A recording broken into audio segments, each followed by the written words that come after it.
എരിയും സ്നേഹാർദ്രമാമെൻ്റെ ജീവിതത്തിൻ്റെ തിരിയിൽ ജ്വലിക്കട്ടെ. സ്ത്രീ ആയിരിക്കുന്നതിൻ്റെ യാതന വെളിവാക്കുന്ന നോവലെന്നാണ് ഈ കൃതിയെക്കുറിച്ച് കുമാരവർമ്മ അഭിപ്രായപ്പെടുന്നത്.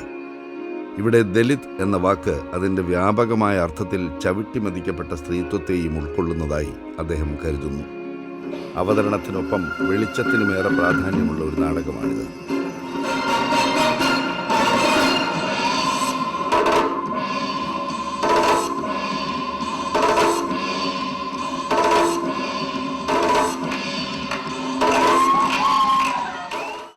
ആധുനിക മറാത്തി തിയേറ്ററിലെ ഏറ്റവും ശ്രദ്ധേയനായ നാടകകൃത്താണ് ഡോക്ടർ സതീഷ് അലേക്കർ. 1979 എഴുതിയ ബീഗം ബാർവേ മറാത്തി തിയേറ്ററിലെ ഒരു ക്ലാസിക്കായി പരിഗണിക്കപ്പെടുന്നു. ബീഗം പണിക്കർ 2012 കേരളത്തിലെ കാലടി ശ്രീശങ്കരാചാര്യ സംസ്കൃത സർവകലാശാലയിലെ തിയേറ്റർ ഡിപ്പാർട്ട്മെൻറ്റിനു വേണ്ടി കുമാരവർമ്മ സംവിധാനം ചെയ്ത നാടകമാണ്. I told Kumara that you can take your liberty, taking from the, it is about the play is about the era of female impersonator. It is of the four very, very ordinary people, mediocre people. They are trying to come in terms with their mediocrity by sharing their daydreams. That was the play is about. And one character happens to be a female impersonator. So I was very, I'm looking after the opportunity to see that how my play rooted in a soil of Maharashtra or Maharashtrian culture, Maharashtra tradition of the theatre of Sangeet Natak era, has to be uprooted from that and placed in a total foreign area for me. And what interestingly and imaginatively, Kumara worked on the script on the basis of this is the female impersonator, and Kerala has got a great tradition of the female impersonator from Kathakali, and he exactly did that.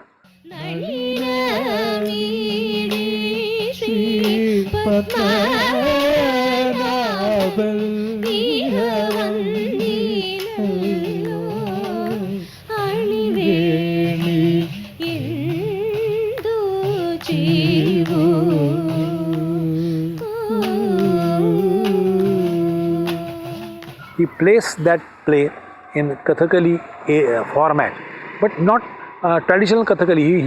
He kind of appropriated that form, Kathakali form, to suit my play, and that was a very great thing. I saw the performance, and it is really credit goes to the imagination of the senior theatre person like Kumara.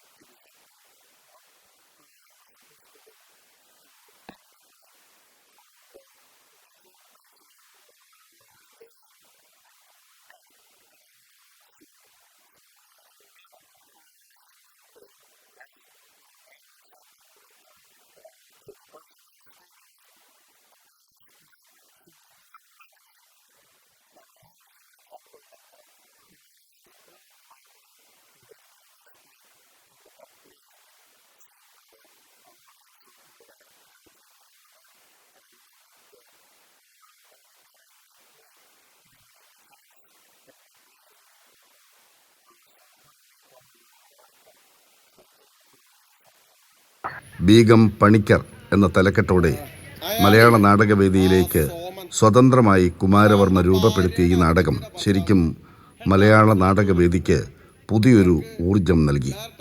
ഒരു മെത്തഡോളജിയിലല്ല ഈ play പോകുന്നത്. അതായത് കൊച്ചുണ്ണി എന്ന് പറയുന്ന character, ആ characterisation, അതിൻ്റെ method ഒന്നാണ്.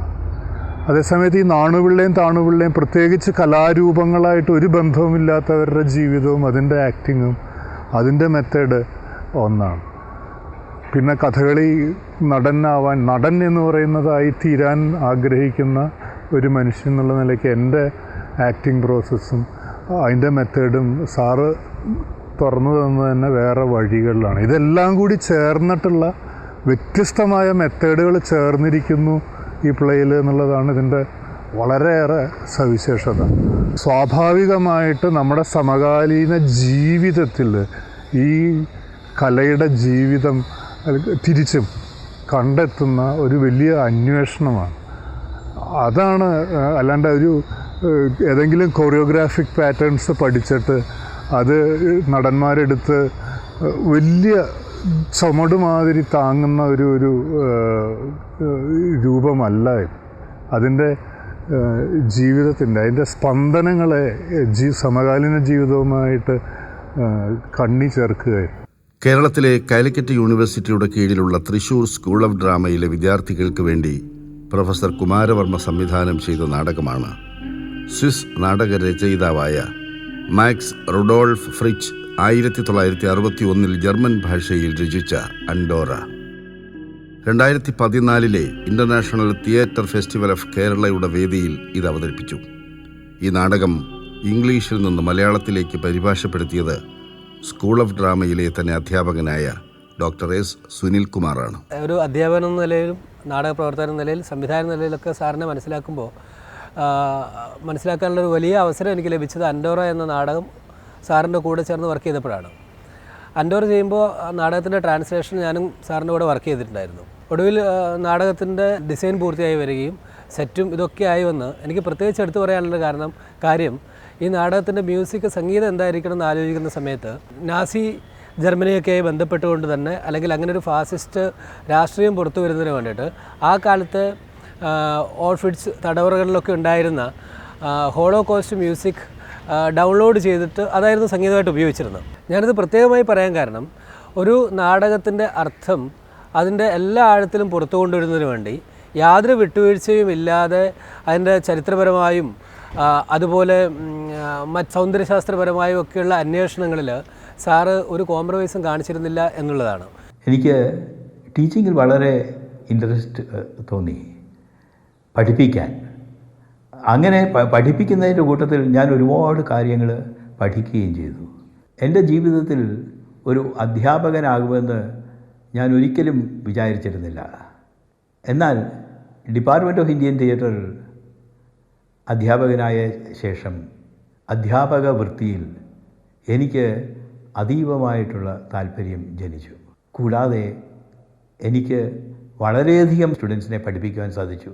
ഇന്ന് അവരിൽ പലരും വളരെ പേരുകേട്ട പ്രഗത്ഭന്മാരായിട്ടുള്ള നടന്മാരും സംവിധായകന്മാരും അതുപോലെ തന്നെ സ്ക്രീൻ പ്ലേ റൈറ്റേഴ്സും നാടകകൃത്തുക്കളും ഒക്കെയാണ്.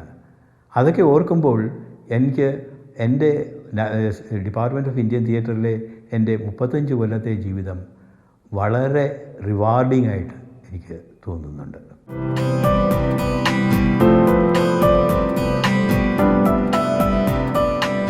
അധ്യാപനമാണ് കുമാരവർമ്മയുടെ ജീവവായു.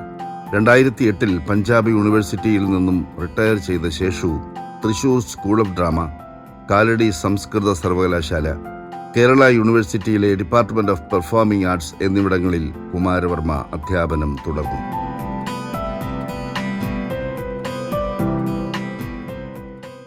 പ്രൊഫസർ അൽക്കാസിയുടെ ഒരു പ്രമുഖ ശിഷ്യനാണ് പ്രൊഫസർ കുമാരവർമ്മ.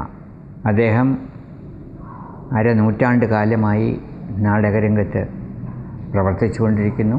ഇന്ന് ജീവിച്ചിരിക്കുന്ന നാടക പ്രവർത്തകരിൽ ഒരു പ്രമുഖനായ ആചാര്യൻ എന്നുള്ള നിലയ്ക്കും അക്കാഡമീഷ്യൻ എന്നുള്ള നിലയ്ക്കും സംവിധായകൻ എന്നുള്ള നിലയ്ക്കും കുമാരവർമ്മയുടെ സംഭാവന തികച്ചും ശ്രേഷ്ഠമാണ്. ദീപവിധാനത്തിൻ്റെ രംഗം ഇന്നും ഇങ്ങനെ വിസ്മയിപ്പിക്കുന്ന പല തലങ്ങളിലേക്കും വളർന്നിട്ടുണ്ട്. രംഗകലയുടെ ജീവഞരമ്പുകളായ രംഗവിധാനത്തിലും ദീപവിധാനത്തിലും പ്രത്യേകം ശ്രദ്ധിച്ചുകൊണ്ട് കുമാരവർമ്മ സംവിധാനം ചെയ്ത നാടകങ്ങളെല്ലാം അവതരണത്തിലെ ക്ലാസിക്കുകളായി ഇന്നും നിലനിൽക്കുന്നു. നാഷണൽ സ്കൂൾ ഓഫ് ഡ്രാമയിലെ ലൈറ്റിംഗ് അധ്യാപകനായിരുന്ന GN ദാസ് ഗുപ്തയുടെ ശിക്ഷണവും അതിന് ഏറെ കരുത്തേകി.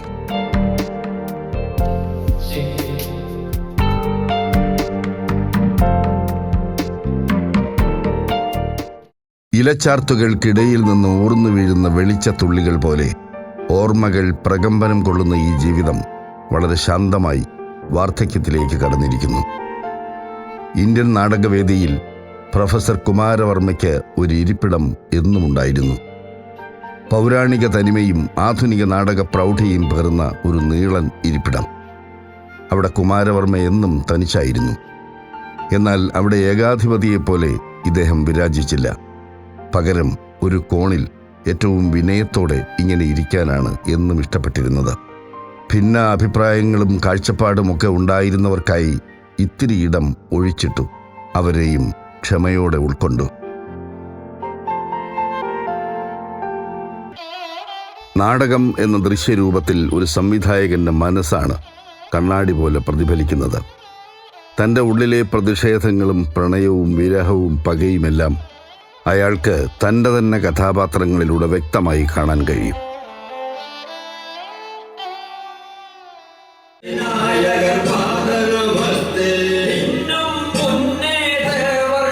ഒരു സംവിധായകൻ തൻ്റെ ഓരോ അവതരണത്തെയും തന്നെ തിരിച്ചറിയാനുള്ള ഒരു വലിയ നിലക്കണ്ണാടിയായിട്ടാണ് കാണുന്നത്.